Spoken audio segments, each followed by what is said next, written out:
Hi, my name is John Tehranian.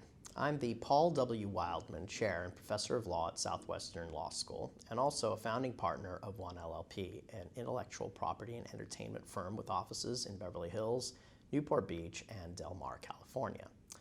I'm a published author and have written a number of books on a variety of issues, including copyright law. And in my practice, I litigate all sorts of intellectual property cases, including copyright, trademark, right of publicity, and other intellectual property related cases in federal courts. And today I'll be making a presentation on the following topic, which is Infringement Nation, or what Nirvana, Uncle Tom's Cabin, and A Day in Your Life can teach us about copyright law.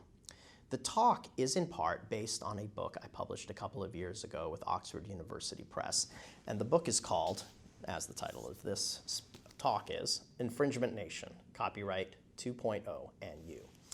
The themes I'm going to be discussing today, of course, not the opinions of either Southwestern Law School or One LLP, or of course, certainly not those opinions, the opinions of my clients. And I'll be presenting basically an overview of some of the issues facing modern copyright law, particularly in the light of the digital revolution, and looking at how we got to the problematic aspects of modern copyright law with an examination of the history of fair use through the lens of a series of cases, including a case involving Harriet Beecher Stowe's classic Uncle Tom's Cabin, and how the courts in the past view copyright law in a very different way than they do today. And we'll be tracing that history and looking at the fair use doctrine and its evolution. So without further ado, let's begin. And I'm going to start with a quotation by one of the early copyright specialists in our country, individual Harvard Law professor named Benjamin Kaplan. And years ago, he wrote, "As a veteran listener at many lectures by copyright specialists over the past decade, I know it is almost obligatory for a speaker to begin by invoking the communications revolution of our time, and then to pronounce upon the inadequacies of the present Copyright Act." Now, the funny thing is, Ben Kaplan wrote that in 1966, well before what we understand to be the communications revolution of our time, the internet, even existed. And of course, he was writing about the efforts towards what eventually would become the modern Copyright Act that continues to reign under American law. That is the 1976 Copyright Act. I bring up that quotation tongue-in-cheek, in part because I'm about to delve into the exact folly that Ben Kaplan decried, talking about the communications revolution of our time and talking about the inadequacies of the extant Copyright Act. So I do all of this with tongue-in-cheek and mindful that although we have a tendency to think that the exigencies of today's age have rendered old copyright principles null and void, we should do so only carefully. And I'm going to hopefully present an argument to you that in fact in some of the areas of copyright law, which we're going to discuss today, the law has fallen behind technology and as a result has made an important case for a need for a holistic review of our copyright system, and in particular in the way that fair use is applied by courts. So we're going to start out today with what in German is called a Gedanken experiment. That is a thought experiment. And the thought experiment I'm going to present to you today is basically a thought experiment involving a hypothetical individual named Professor John, no relation to me, of course. And we're going to look at an ordinary day in the life of Professor John. And we're going to simply track what he does. And we're going to ask ourselves a simple question.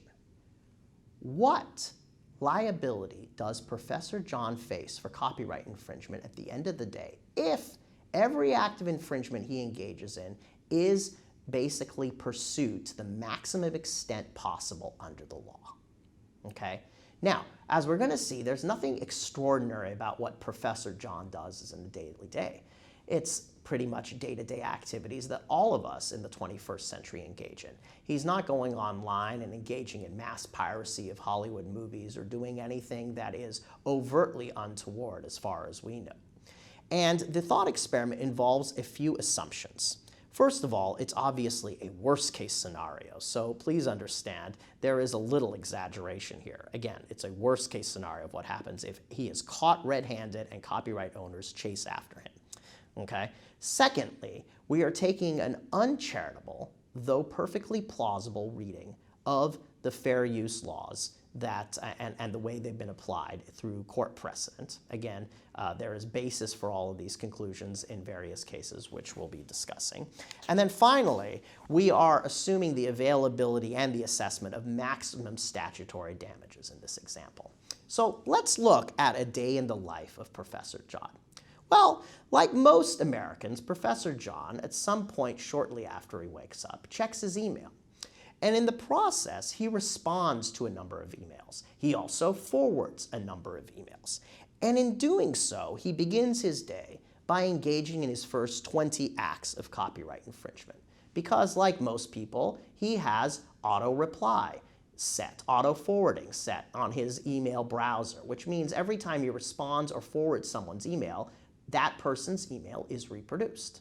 Emails, of course, are technically literary works, and under the current copyright laws are entitled to protection, with instant copyright protection being vested in them.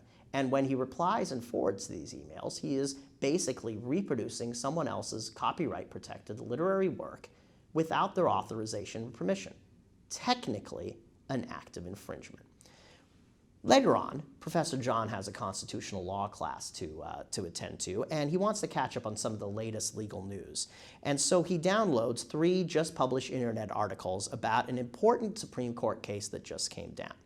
Unfortunately, despite Professor John's concern for the edification of his students, he's just now engaged in an act of copyright infringement by taking these works, these essays from the internet, and distributing them to his class. He then attends a faculty meeting. Well, Professor John, unfortunately, is not that interested in the faculty meeting, so his mind drifts off. And as he does, he finds himself doodling. And what is he doodling on the page? Well, he's thinking about Frank Gehry's wonderful architecture, and in particular, Frank Gehry's design of the Bilbao Guggenheim. And in so doing, he scrawls his own imitation of the swirling lines and beautiful titanium surface of that building. In the process, though, he has made a derivative work of the Bilbao Guggenheim without the permission of its copyright holder, and as a result has created an unauthorized derivative work, an unauthorized architectural rendering. Later on, Professor John heads back to class, and this time he's teaching law and literature. And the day's focus today is on the issues of law, morality, and duty. And so he's assigned a poem from 1931 by E.E. Cummings, a famous poem called I Sing of Olaf Glad and Big. Well, as a prelude to the class discussions, he actually reads the poem in its entirety, and in the process has engaged in an unauthorized public performance of a work that still remains under copyright protection. Then, before leaving work, he logs on to Facebook and Instagram, and he posts several photos. These photos are photos that he scanned into his computer from his friend. His friend had sent them over to him. His friend had taken these photos of him at the weekend ball game. Well, although the friend has given physical copies of the photos to Professor John, of course, ownership of a physical copy is not the same thing as the ownership to the copyright.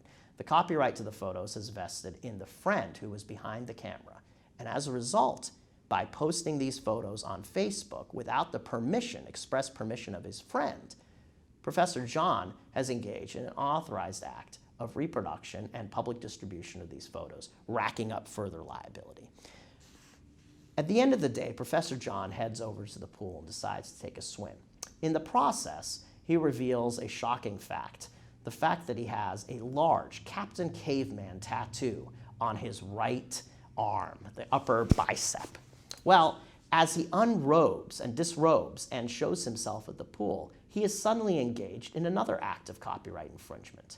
By revealing the Captain Caveman tattoo, he is effectively publicly displaying someone else's copyrighted work. That is, Hanna-Barbera's copyrighted work in the cartoon character Captain Caveman. And of course, his tattoo was an illegal act of reproduction as well as an unauthorized derivative work. Now, he has not only racked up liability, but more ominously, the Copyright Act actually has a provision that provides for the impounding and destruction or otherwise reasonable disposition of any infringing work. Well, it turns out Professor John, is the infringing work since he has the tattoo. And so arguably, facetiously, hopefully, under the Copyright Act, he is subject, at a minimum, to court-ordered laser tattoo removal. But at worst, he faces imminent destruction under the Copyright Act because he literally is the walking embodiment of a copyright infringement. At dinner that night, he films his friends singing Happy Birthday, and until a few months ago, the singing of Happy Birthday as a public performance was considered by an offshoot of Time Warner to be an unauthorized act of infringement in the copyright to the song Happy Birthday to You. This is why for many years we didn't see Happy Birthday to You sung in movies, or oftentimes restaurants would have their own versions of Happy Birthday to You that they would play, because for years Time Warner collected money on Happy Birthday. Now, a recent lawsuit against the owners of Happy Birthday has resulted in the final dedication of Happy Birthday to the public domain. But if Professor John had done this several years ago, he would have faced liability and owed a big check to Time Warner for recording a performance of Happy Birthday without their permission. And then finally, at the end of the day, John resubscribes to one of his favorite magazines, a magazine called Found. And Found, basically, is a quarterly, a hipster quarterly, that collects and catalogs curious notes, drawings, and other items of interest from readers that are found lying in cities. Well, it turns out all these items of interest are works of authorship that are tangible and fixed in a tangible medium. As a result, they have all vested a copyright interest. And Found, by reproducing them, is engaging in technically an unauthorized distribution of these works.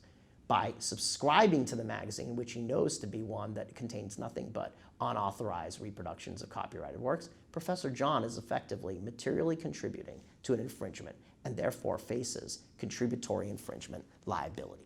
So after this whole day, Professor John, in total, has infringed 20 emails, 3 legal articles, an architectural rendering, a poem, 5 photographs, an animated character, a musical composition, a painting that incidentally was captured in the background of the restaurant, which he didn't get permission to reproduce, and 50 notes and drawings from Found magazine. In sum, he has committed at least 83 acts of infringement, and he faces liability in the amount of $12.45 million. To say nothing of any potential criminal sanctions he faces. So what is his liability for the year? Well, it can amount to as much as $4.544 billion per year. Now, obviously, this is an exaggerated example to highlight what is a pressing problem with our copyright laws. Namely, we have a confluence of several events that have happened in recent years. With the dispersion of PCs and smartphones and everybody connected to the internet and online environment, we basically all have the equivalent of a printing press in our pockets. When copyright originally came about as a form of intellectual property protection, the printing press was how people reproduced works. Very few people owned printing presses, and it was difficult to infringe someone's work. Now, we all play with other people's creative content constantly, and in the process of disseminating those works, making use of those works, we regularly infringe copyright law on a multiple times per day basis. However, the law has not entirely kept up with this consequence. The law is still written in a manner where only a few people will be capable of copyright infringement, and where the penalties for copyright infringement are incredibly draconian. As I mentioned, there are statutory damages available under copyright law that amount to $150,000 per act of infringement for each act of willful infringement. Now, of course, there are some predicate formalities one must obey in order to qualify for statutory damages, but if a rights holder does that and goes after individuals that infringe that rights holder's work, and by the way, the definition of infringement is rather broad, as has become increasingly broadly read in the recent decades, then users of copyrighted works, namely all of us, can potentially face liability in the millions of dollars. So with that in mind, we come into contact with copyrighted works multiple times a day. And Section 17 U.S.C. 106 of the Copyright Act basically sets out the exclusive rights of a copyright holder. A copyright holder has the right to control any reproduction, public distribution, public display, public performance, or derivatization of a copyrighted work. And if anybody does any of the aforementioned acts without the permission of the copyright holder, they are, of course, subject to massive potential penalties and finding that they have infringed copyright law. So, with the growth of the internet and the communications revolution of our time, as Benjamin Kaplan would put it, we see copyright infringement happening millions of times a day. There are many more opportunities for infringement to occur, and the substantial remedies against infringement are significant, with statutories in the amount of $150,000 up to $150,000 per willful act. Improved monitoring technologies also, and the notion that we all have digital fingerprints, means that a lot of copyright infringements that occurred in the past may have gone unnoticed, but no longer do, because we leave digital footprints that enable someone, if they were so inclined, to be able to trace our infringing activities and make us pay for them to boot. Sites like archive.org and Google's Cache can make evidence of infringement permanent or readily available. The use of IP addresses can undermine the supposed anonymity of the internet and make infringement trackable in a way that never occurred before, especially when most infringing activity in the past occurred offline or effectively in the shadows. So, we have seen in recent years a deluge of litigation in copyright law. Many of you are familiar with that. Famously, in the mid-2000s, the Recording Industry Association of America went after peer-to-peer file sharing in a litigation campaign that lasted from September of 2003 through December of 2008. Although the litigation campaign by the RIAA formally came to an end, many private copyright holders have continued to flood the courts with many litigation cases, many infringement cases. Certainly, many of these cases are legitimate and are an important vehicle for rights holders to properly patrol their control of the works in which they have heavily invested and put creative energy. At the same time, though, the way the laws are written has created a problem. And the problem is that in many instances there is a growing unease with the ready ability of plaintiffs to go after seemingly the most obscure or minuscule technical acts of infringement and literally, quote unquote, make a federal case out of it and demand draconian penalties and ransoms to pay from unwitting defendants.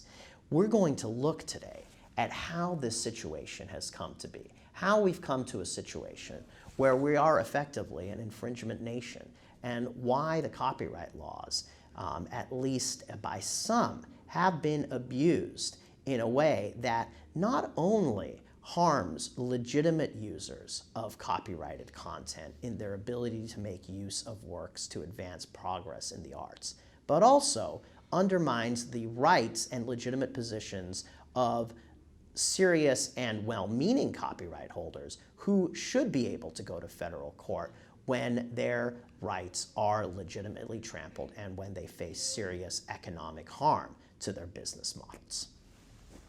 What are we going to do to discuss that? Well, first I'm going to show you part of the problem.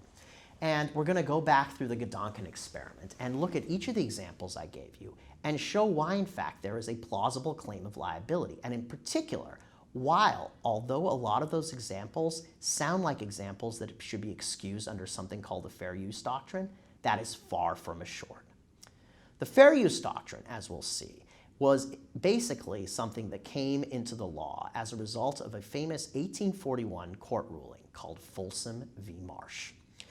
Fair use was basically integrated into the Copyright Act of 1976, was codified in Section 107 of the Copyright Act. And it provides a four-part balancing test, which basically allows people who are technically infringers to avert liability for copyright infringement if what they have done is deemed to fall under fair use. Fair use is a balancing test, and courts are instructed under Section 107 to account for at least 4 factors when weighing if a defendant's infringement should be excused as fair use. First, courts are to look to the nature of the use, okay? And within this, there are 2 factors, this first prong. First, courts ask, is the use being made commercial or non-commercial. Clearly, commercial uses are deemed less likely to be fair use. More commercial uses are deemed to be, non-commercial uses are deemed to be more likely to be fair use. Subpart B of the first factor of fair use looks to see whether a use is transformative or not. The Supreme Court's famous decision about 20 years ago in the Two Live Crew case, Acuff Rose v. Campbell, set out this important equation in the fair use calculus and suggested that works that are making use of other copyrighted works in a transformative way, in other words, in a way that accretes to progress in the arts, are given greater fair use protection. So famously in that case, the hip-hop group Two Live Crew had done a rendition of Roy Orbison's Pretty Woman. Roy Orbison and his publisher had not given permission for this rendition, and as a result, Two Live Crew faced copyright liability, and technically, they were infringing Orbison's copyright. However, the Supreme Court held that what Two Live Crew was doing was transformative. What they had taken was a song that was very romantic and, in a sense, whitewashed, and had transformed it by giving it a spin that talked about some of the harsher, maybe less pleasant aspects of what Two Live Crew observed about romance in their own lives, and put kind of an urban spin on it. As a result, the Supreme Court found that Two Live Crew had transformed and made transformative use of Roy Orbison's song, and as such did not need permission. Why? Would they not need permission? Because what Two Live Crew did was part of what the copyright system wants us to do, which is to create new works, to promote progress in the arts. And even though some people may have found Two Live Crew's rendition of Roy Orbison's Pretty Woman offensive, crass, or crude, it was not for the court to decide what was the aesthetic merit of Two Live Crew's work, but rather to acknowledge that they had not been serving as a market substitute. No one was going to listen to Two Live Crew's version of Pretty Woman as a substitute for Roy Orbison's, but rather that Two Live Crew had given something new to the world, whether you liked it or not. And as a result, the court found fair use. So transformative use, the ability to render a work into something new, transformative and different, is the second subpart of the first part of the fair use test. The second factor in fair use is the nature of the copyrighted work. Here, courts again look at two factors. First, they ask, is the copyrighted work highly creative or more factual? If it's highly creative, you are entitled to less of a fair use right to it. If it's highly factual and therefore closer to information, which of course cannot obtain copyright protection, then you can make greater fair use of the work. The second subpart of the second factor in fair use is whether a copyrighted work is published or not. For published works, you are given greater fair use rights because the author has had the ability to exploit his or her first right of publication, which is incredibly valuable.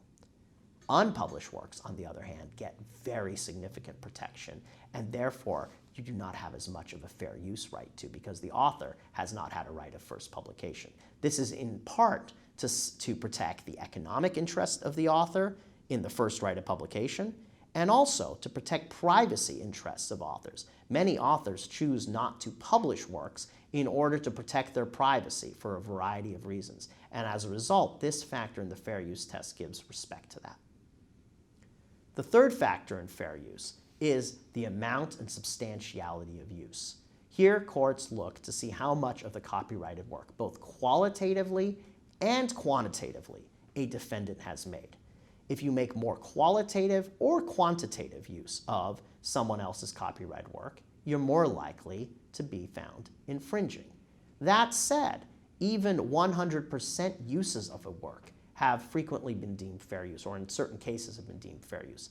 For example, famously, the Supreme Court in the Sony Betamax case, Sony v. Universal, found that people engaging in what was called space shifting, namely recording television shows and movies that were aired to watch them later at home on their personal video recording devices, was a permissible form of fair use that therefore absolved Sony from copyright infringement liability for the creation of the Sony Betamax, which of course was a rival to the eventual winning VHS format in the 1980s. The final factor in fair use is the harm to the market for a copyrighted work. This has been labeled by some courts as the most important factor in fair use. Fair use wants to protect rights of public access to copyrighted works, but also doesn't want it to come at a significant harm to the economic interests of a creator. Because after all, copyright law is a significant inducement for authors to basically create and share their works with the world. That's why they get the limited monopoly of the copyright. And so we don't want economic harm to them and the copyright monopoly to be diluted through too much fair use that allows their economic interests to be attacked. So with that in mind, those are the 4 factors in fair use. And as we go back through the Gedanken experiment, we actually see some troubling precedent. For example, when I talked about the forwarding and replying of emails by Professor John, well, there are numerous cases that actually suggest that you have almost no fair use rights to unpublished works. The Harper and Row case, v. Nation, in front of the Supreme Court, basically ruled against the publisher, The Nation, that was publishing excerpts from Gerald Ford's eminently newsworthy biography and memoir, basically on the grounds that the work was unpublished, and as a result, the rights to unpublished works are exceedingly thin. The Second Circuit, in a series of cases, has also suggested that unpublished rights to unpublished works are almost zil.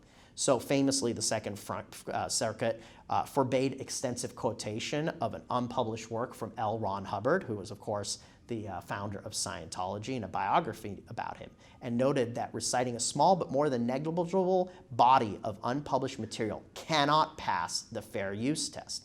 Similarly, the Second Circuit forbade the publication of letters written by J.D. Salinger to Ernest Hemingway, among others, on the grounds that the works were unpublished. Well, emails are unpublished, and in reproducing them, you are reproducing unpublished works. And based on the extant case law that gives incredibly little right to fair use of unpublished works, one can see exactly why John, from an aggressive copyright holder point of view, might in fact face liability for his actions. Second act, John distributing copies of his constitutional law class of 3 articles that have been published on the internet on Supreme Court decisions. There are a number of cases involving educational use, and although that is quintessentially seen as a form of fair use, there are a number of cases, including a famous case called Michigan Document Services, where Princeton University prevailed against Mission Document Services, which was a company that would provide course packets, effectively Xeroxing of articles for use in educational classes. The court basically found that those uses were in fact infringing and that they were not protected by fair use. And the court notably suggested that there were, although actual sales may not have even been taken away from the article's holders, the threat of potential sales to a potential licensing market can be sufficient for a finding against fair use. And we've seen similar instances in a number of other cases that make the liability there very real. The Gary rendition that was done by Professor John of the doodle similarly faced copyright infringement liability, as did the singing of, the rendition of I Sing of Olaf Glad and Big to Professor John's Law and Literature class.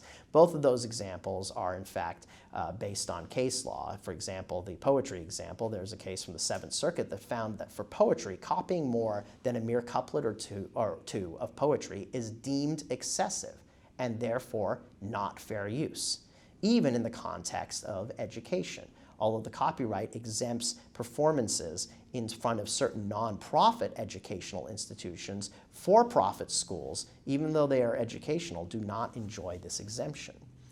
The Facebook example, Instagram example of posting photographs that were not taken by you but involve you is again an elementary principle of copyright law, which suggests that even though you may be in the photograph, you don't own the copyright, and that physical ownership of a copyrighted work is different than copyright ownership of that work. There, in that instance, in the hypothetical, Professor John was given a physical copy. It was transferred to him, but that doesn't mean he has a right to use any of the exclusive rights secured to the copyright holder, because the copyright remains with the author of the photograph, who was his friend, and therefore owns the work. The tattoo is an interesting example that has come to light in recent years. Famously, there was a lawsuit involving the one of the sequels to the Hangover movies. Famously, Mike Tyson has a tattoo on his face, and he appeared in The Hangover, and then in The Hangover 2, one of the characters, Ed Helms' character, gets a tattoo that is similar to Mike Tyson's character. Well, the tattoo artist who created Mike Tyson's tattoo sued the makers of Hangover 2 and attempted to enjoin the movie from even being released on the grounds that they had reproduced his tattoo without copyright permission. And as it turns out, is he the copyright holder of the tattoo, or is Mike Tyson? Well, probably he is, because he is the one who fixed that work in a tangible medium, and as a result had claims.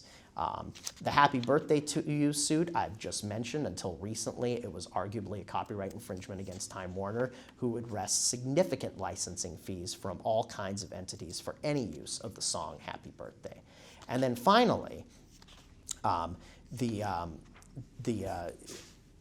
contributory liability claim on our last part of our example involving the magazine that involved works that were found on the streets, again, sets up, it is an example of liability for production of unpublished works where fair use is rather thin.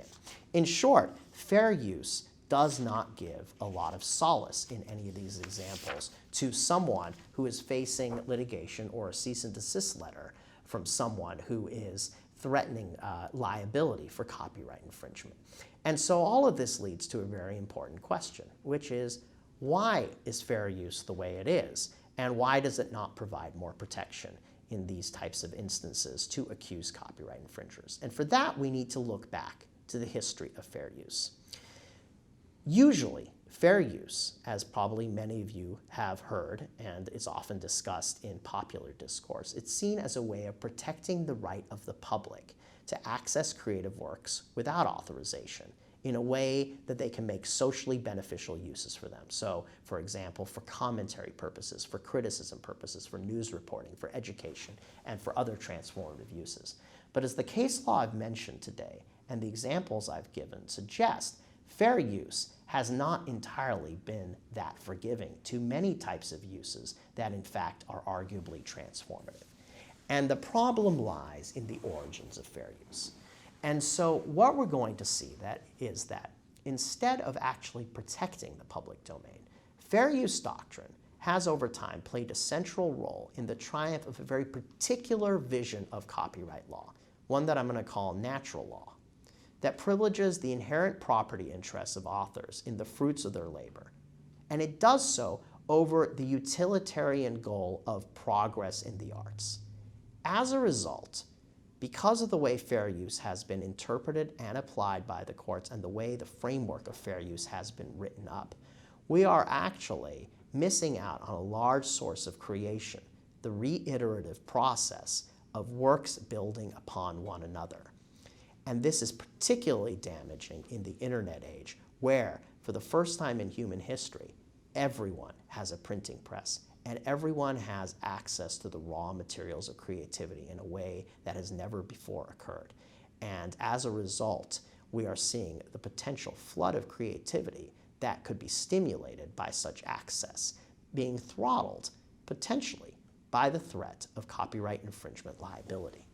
Before we delve back historically to see the origins of the fair use defense, we should also talk about the origins of copyright itself.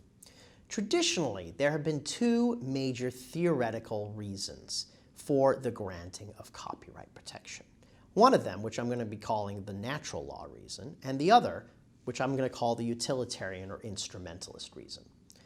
The natural law theory of copyright is very much grounded in the theories of property of such theorists as John Locke, who of course was famously influential in both the Americas and in the UK. Under natural law theory, individuals are entitled to a property right in whatever they mix their labor with. So the main theory here is that which you have invested yourself in, that in which you have mixed your labor in, you should have a property interest in. The natural law theory of copyright, therefore, is all about preserving the proprietary interests of people who have worked hard to invest in the creation of copyrighted works and other creative content. The utilitarian or instrumentalist theory is somewhat less sanguine about copyright. Utilitarian theory basically tolerates the copyright monopoly, but only to the extent that it serves a social purpose, a broader public purpose, not necessarily as a strict inherent property right that people who have worked hard deserve. In other words, it tolerates copyright only to the extent that it fosters the social purpose of progress in the arts. Under the utilitarian view, we focus on giving copyright protection to the extent that it stimulates and incentivizes people to create and to share their works with the world. However, at a certain point, too much copyright under the utilitarian view can be a bad thing. Why? Because too strong copyright doctrine can harm progress in the arts by basically preventing people from having access to underlying source materials from which they can create and build their own copyrighted works.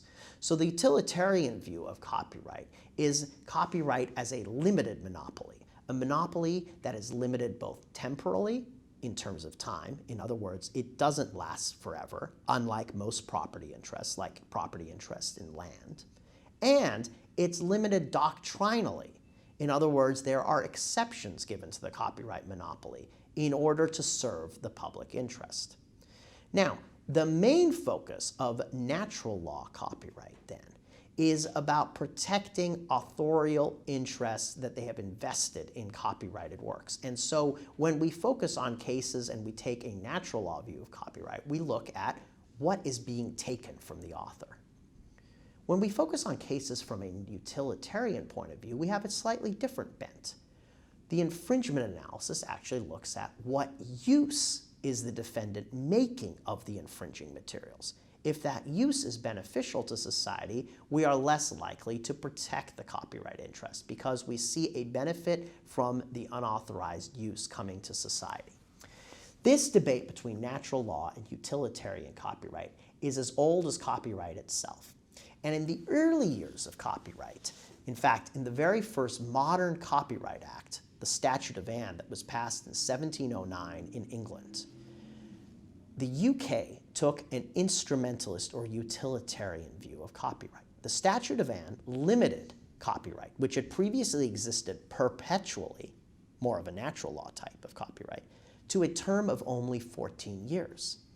It placed copyright in the hands of authors, and it viewed copyright as a legislative grant, something that was given by Parliament, not as a natural law, something that was inherent to the rights of humans or to citizens.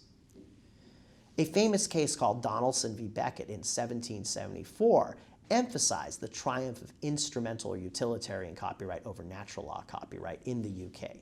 There, the court held that only statutory copyright remained. In other words, perpetual protection of copyright that was available prior to the Statute of Anne was effectively ruled preempted by the Statute of Anne.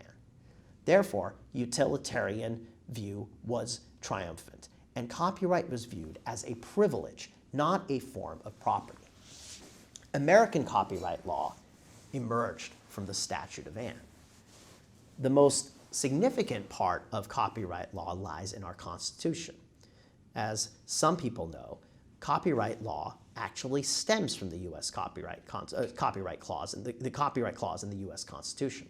Article 1, Section 8, Clause 8 is often referred to as the Copyright Clause, and it gives Congress the power to promote progress of science and useful arts by securing, for limited times to authors and inventors, the exclusive right to their respective writings and discoveries.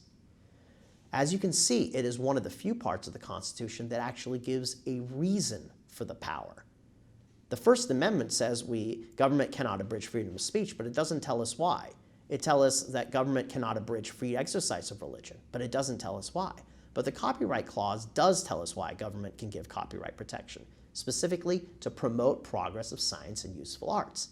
And that language is based on the instrumentalist language of the Statute of Anne, which wrote that the Statute of Anne was an act for the encouragement of learning by securing the copies of maps, charts, and books to authors and proprietors of such copies during the times therein mentioned.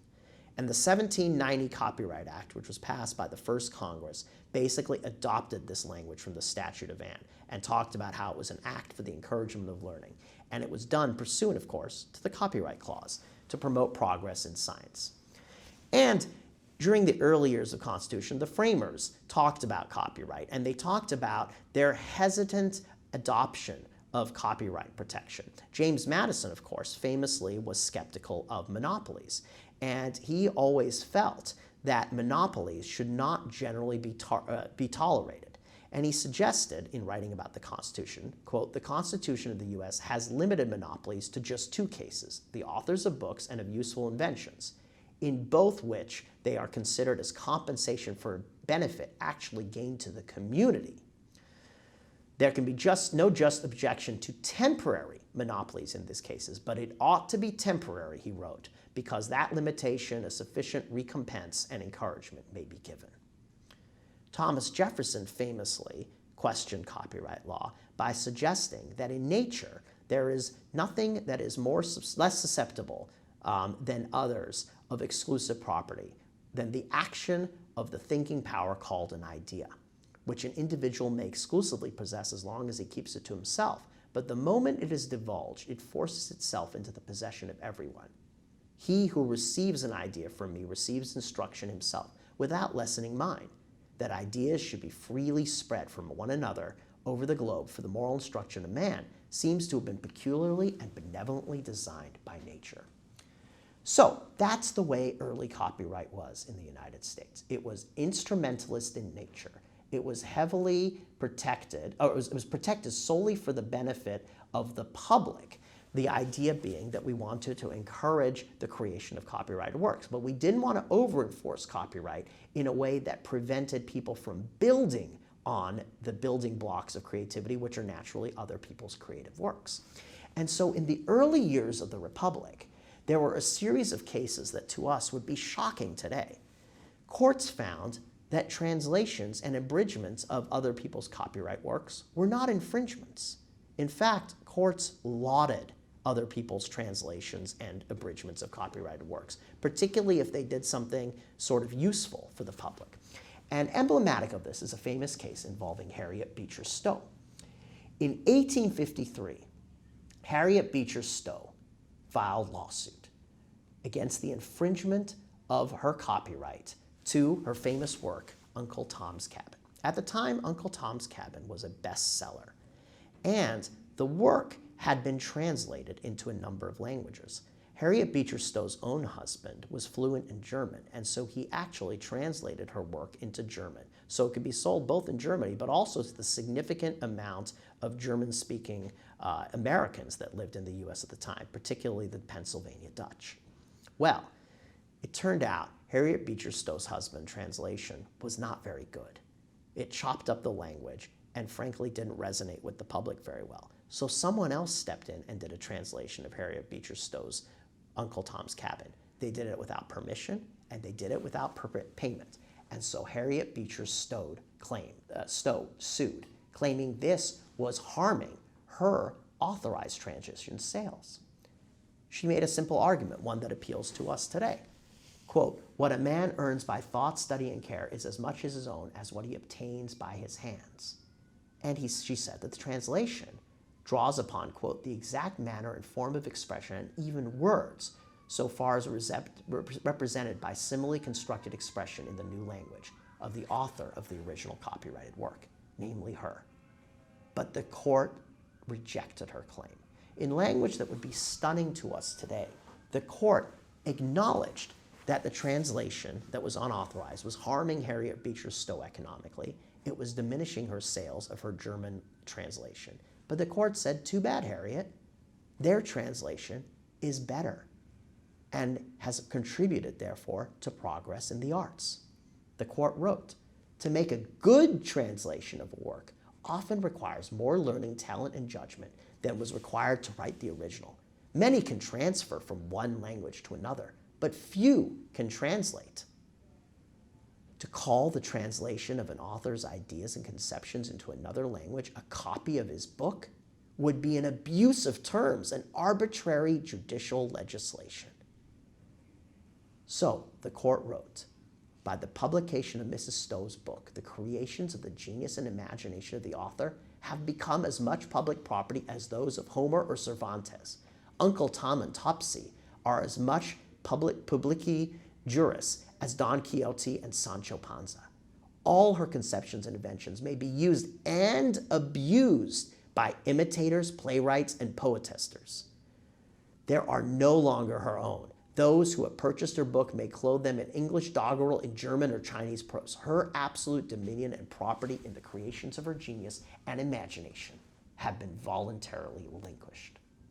So, we can see from this ruling a very unfamiliar position about copyright. In the early years, copyright only protected one-to-one, non-transformative taking only. So anyone could make a derivative of a copyrighted work, anyone could translate a copyrighted work, anyone could condense a copyrighted work. And in fact, transformative use was per se non-infringing.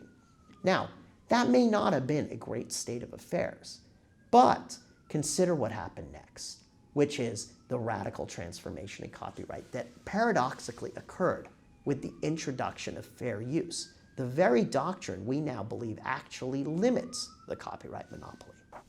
Folsom v. Marsh, decided in 1841, was a transformative moment in copyright history. The decision is famously referred to today as the origins of fair use, and it certainly did give us the origins of the fair use doctrine in a decision written by Justice Story. The case involved a condensation of George Washington's collected works. An individual had basically taken what was a multi-volume series and condensed it down into a much shorter version, and in the process had selectively edited George Washington's collected works in a way that made them more digestible and more readily understandable to a broader audience. A lawsuit was brought, and the case law at the time had previously determined that abridgments were actually generally permissible. Why? Because, just like in the translation cases, the Harriet Beecher Stowe case, courts felt that there was something beneficial about abridging a work, doing something transformative to it, making it more readily accessible to the public. However, that changed with Justice Story's ruling in Folsom v. Marsh. In the ruling, Justice Story introduced the fair use defense and argued that the use of George Washington's work was per se an infringement. So the very first step of the decision was an important one. Previously, prior to Folsom v. Marsh and the fair use doctrine, a transformative use of a copyrighted work was seen as per se non-infringing. Justice Story changed that. He suggested that the taking of a work, whether partial or whole, was a per se infringement, and then suggested that it could be excused through adoption of the fair use affirmative defense. This is a significant change in the law that was effectively created through the common law, through Justice Story's ruling. Why? Because now, if you wanted to have a defense for copyright infringement and you wanted to argue transformative use, the burden was on the defendant to prove transformative use, and this was only as an affirmative defense to infringement. Secondly, Justice Story said that a variety of factors would be considered to determine whether someone had a quote-unquote fair use defense. And in the process, he reintroduced a number of natural law factors factors that have been long taken out of the copyright equation in favor of utilitarian factors, into the copyright calculus. Here's what he said in Folsom v. Marsh. In deciding questions of infringement, courts should, quote, look to the nature of and objects of selection made, the quantity and value of the material used, and the degree in which the use may prejudice the sale or diminish the profits or supersede the objects of the original work. Notice all of those factors are factors that don't focus on what use the infringer is making, but rather what is being taken from the infringed's work. You look to the nature and objects of the selection made, the quantity and value of the materials used, the economic harm. These are factors that focus on, again, the issue of what is being taken. And so the introduction there of these natural law values into utilitarian calculus basically made transformative use only one part of a tiny fraction of a broader fair use defense. Folsom v. Marsh was widely adopted by courts in the following years and in the following decades, and eventually became ultimately part of the actual language of the Copyright Act in 1976 and is now firmly embedded in Section 17 U.S.C. Section 107.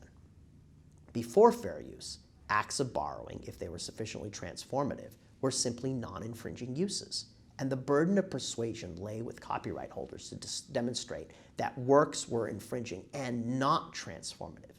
After fair use, because of Justice Story's ruling in the Folsom v. Marsh case, any act of borrowing, either in whole or in part from a protected work, could form the basis of a prima facie case of copyright infringement.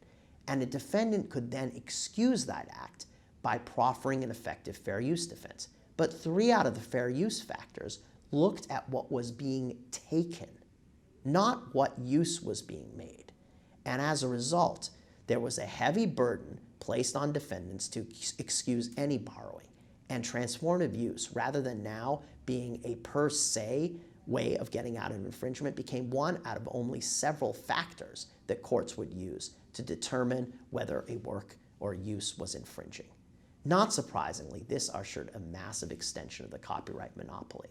In the following decades and century that passed, copyright was expanded in terms of subject matter, going from just books, maps, and charts to any manner of work that is creative and tangible and fixed in a tangible medium. That includes, to this day, architectural works, sculptures, musical compositions, sound recordings, and computer code.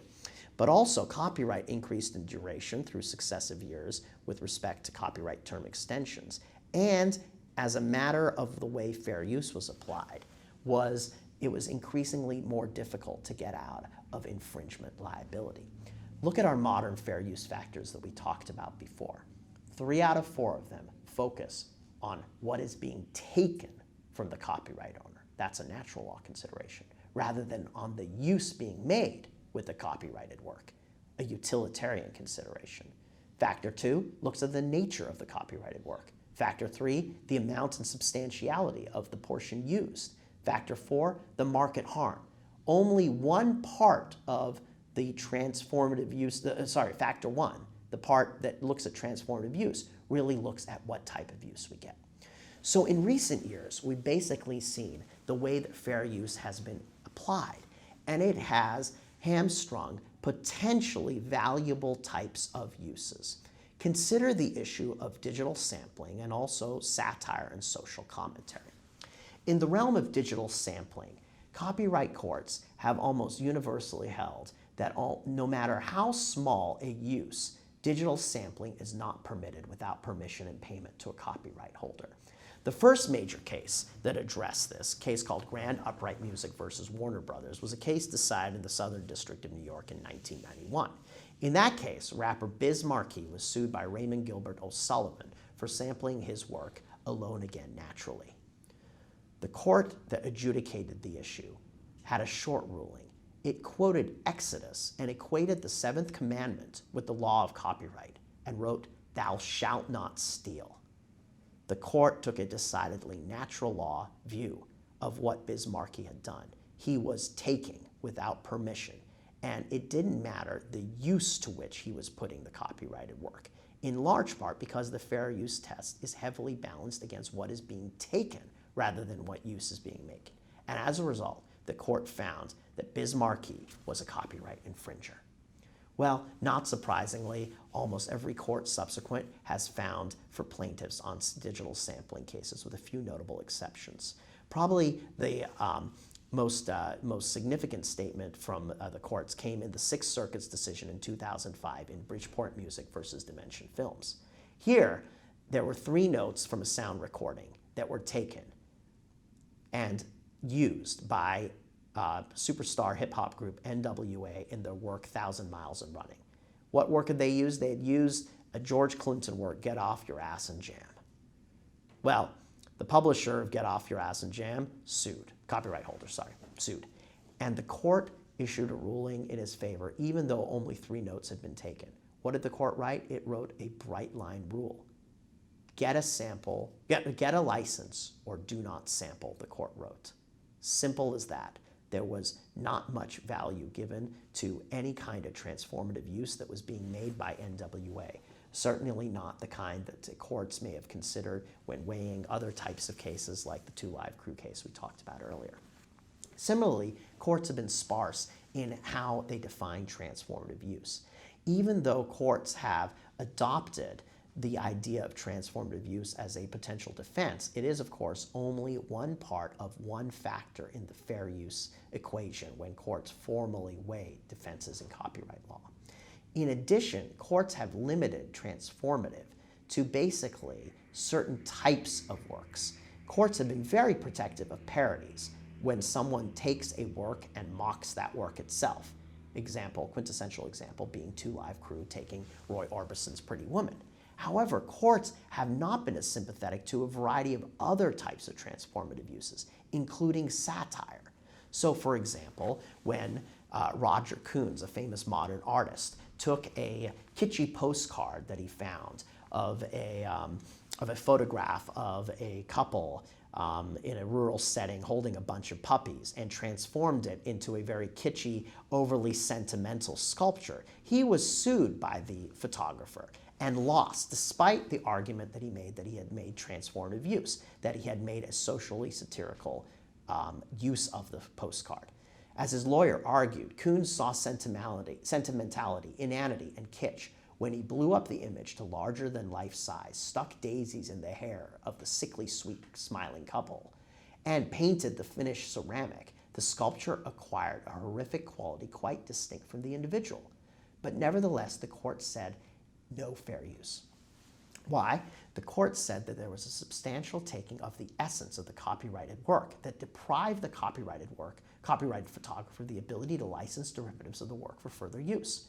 Quote, "It is the rule of this circuit that though the satire need not be only of the copied work and may also be a parody of modern society, the copied work must use, at least in part, an object of the parody. Otherwise, there would be no need to conjure up the original work." Here you can see the court is using transformative use in a very natural law context, thinking of transformative use as only a defense of necessity. In other words, for a parody, you obviously have to use the original because otherwise no one's going to know what you're making fun of. But if you're using a copyrighted work to make a broader social point, the court is saying you do not have a fair use defense because you could use someone else's work that you do have permission for to make your very same point.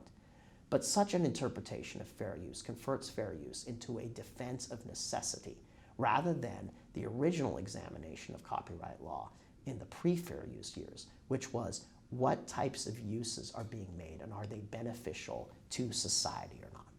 A wave of cases subsequently have rejected all types of transformative uses on the grounds that they are satires rather than parodies.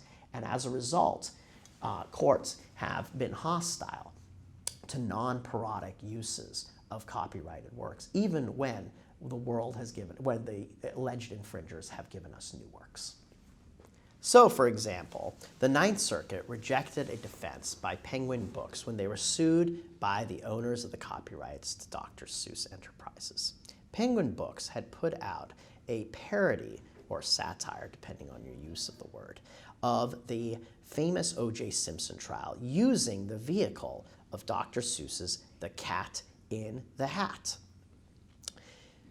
They claimed fair use. They claimed transformation. And the court agreed that what they were doing was satire, that it may have been transformative in some sense, but rejected the defense of fair use because the court found that ultimately it was parody that got primary fair use protection under the transformative use doctrine, and that if the makers of the book wanted to mock O.J. Simpson, the O.J. Simpson trial, they could have used another vehicle rather than the cat in the hat to make their point. We have seen similar cases when, for example, singer Don Henley sued a California politician for taking his songs, the Boys of Summer and All She Wants to Do Is Dance, to poke fun at liberal politicians against whom he was running in office. The court suggested this was satire and not parody, but if the politician wanted to poke fun at liberal contenders who he was running up against, he could have used someone else's property or created his own proprietary materials, not drawn on Don Henley's works. This, of course, was in the case that involved speech, right? The defendant in this case was a political speaker, someone running for office in a Senate race, and was making political speech, expressly using the songs Boys of Summer and All She Wants to Do Is Dance, changing their lyrics around to make specific political points, and nevertheless was not granted fair use protection, in part based on this dichotomy between parody and satire. And as a result, courts have had a narrow reading of fair use. Now, with all of this said, there have been some improvements in the courts. In recent years, for example, the Second Circuit has actually voted in favor of the very same artist it once found to be a copyright infringer, Jeff Koons. In a more recent case, Jeff Koons was sued for a particular pastiche work he did, and the court found that his use, although not necessarily parody, was transformative and protected. Famously, a court allowed the maker of a mockery of Gone with the Wind to actually evade copyright infringement liability on the fair use defense when they created a work called The Wind Done Gone, which retold the story of Gone with the Wind from the point of view of the slaves. There, the court found that the work was in fact a parody, though, and not a satire, and in fact, as a result, gave protection. But not all the new case law is entirely favorable with respect to vindicating fair use rights when there has been a transformative use made. And of course, whether that's a good thing or a bad thing is something for each of us to determine.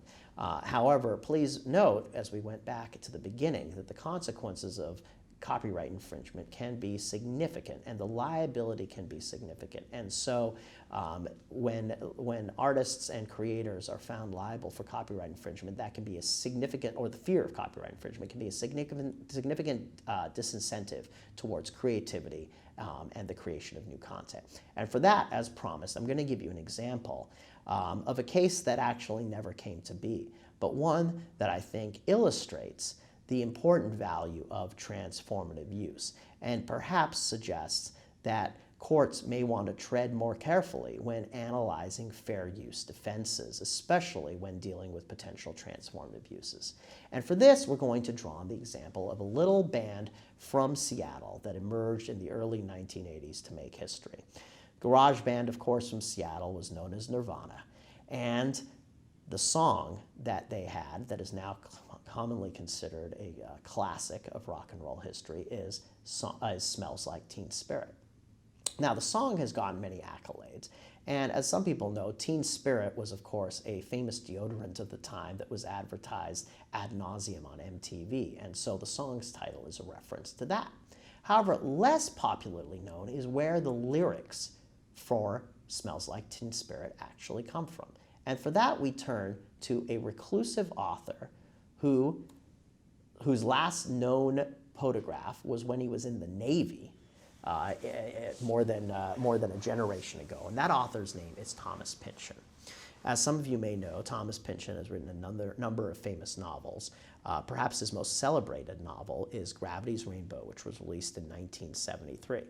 Pynchon has not been photographed in years, or at least not willingly been photographed in years, and as a result is seen as a notorious recluse, although evidence suggests that he's not reclusive at all. He just doesn't like to use credit cards or have his photograph taken.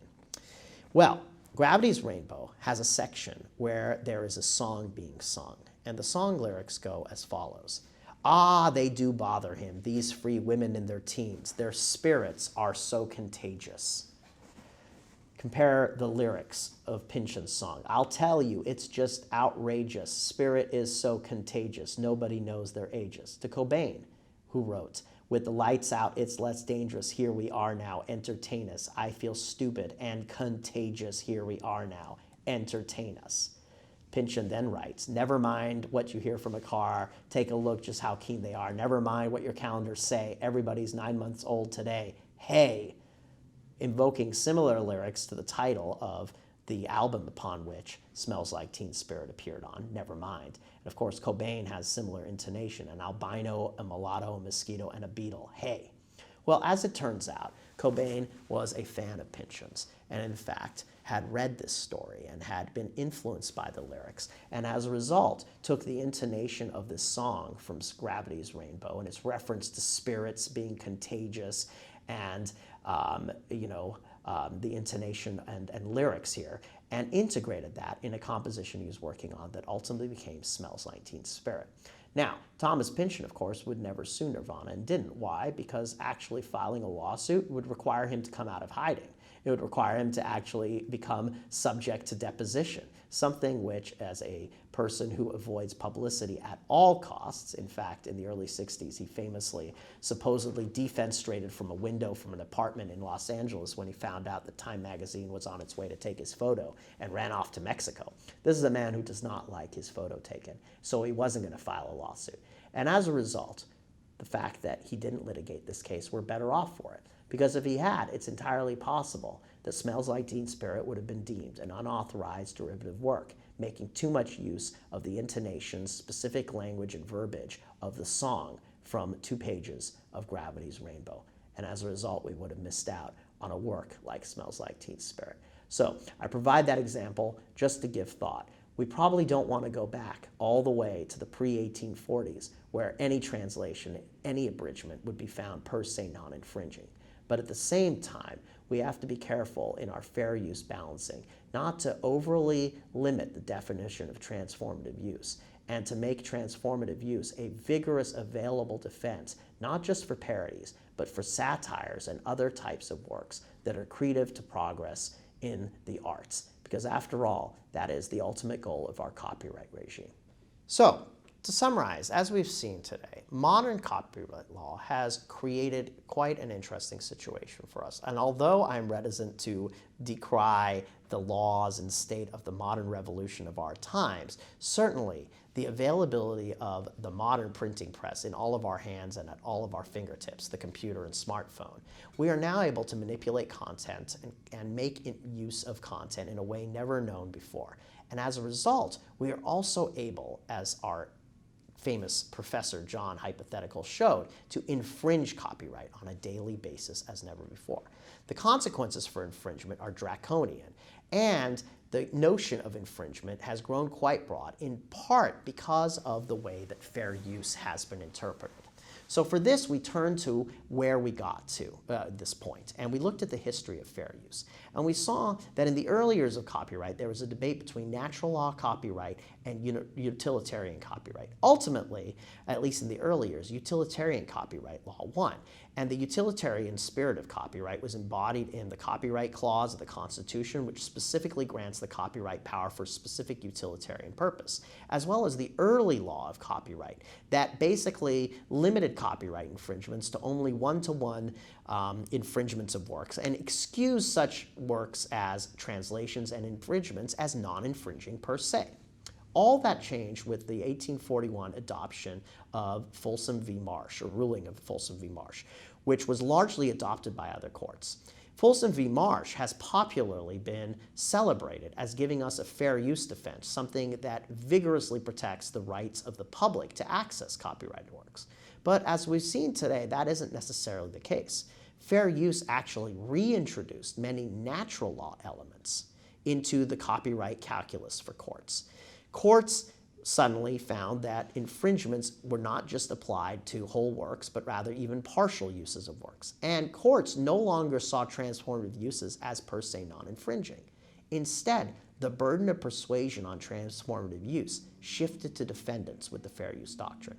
And the fair use doctrine only had one part of one factor, acknowledging transformative use. The remainder of the fair use factors focus on what a user is taking away from the copyright holder, a very natural law bent. And as a result, the modern implementation of the fair use doctrine, as we've seen in discussing case law involving digital sampling and satire, has given very little room to defenses involving transformative uses that are not parodies. This, I've argued, is potentially problematic for the arts and the progress of the arts as enshrined and as enabled by the Copyright Clause of the Constitution. And in a sense, not only threatens the ability of users to make copyrighted works and new copyrighted works to give to the public, but also at the same time has incentivized some case law that has made it possible for lawsuits, all kinds of gotcha litigation to occur, things that ultimately weaken the copyright regime's powers, not just for users, but also for legitimate rights holders that are actually seeking to prevent infringement of their works. Hopefully this has been helpful to you in terms of understanding more about the history of copyright law and the fair use doctrine. And as I mentioned before, if you have any further details that you want to learn about copyright law, a good starting point is the book I had written a few years ago entitled Infringement Nation. Thank you for joining us.